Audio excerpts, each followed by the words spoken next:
Alright. On this tutorial, we're going to go over how to glide left and right.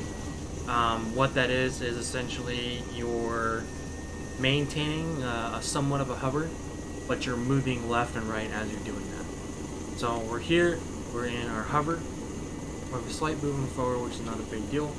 But essentially what I'm going to do is I'm going to use the A and D keys on my mouse board to essentially tilt the frame left and right. As you see I'm doing right here. Not as pronounced, but I'm going to do it in a controlled fashion that allow me to essentially move to the right without turning the entire body of the helicopter in that direction.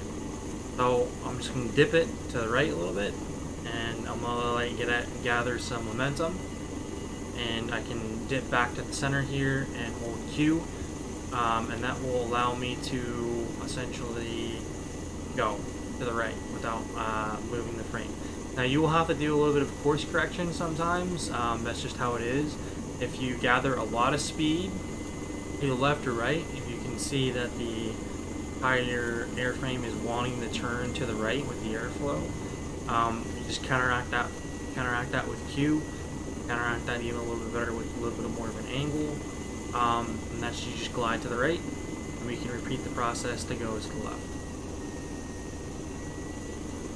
So we're tilting to the left, starting to get our momentum. I can level it back out. So it's a very handy tool if you're trying to do more precise movement, if you're trying to do gun runs, whatever, along the road, something like that. You can do this very quickly.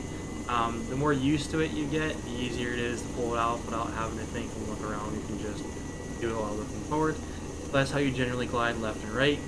Not a perfect line, but you can manage it to be pretty close to perfect. And that concludes this tutorial.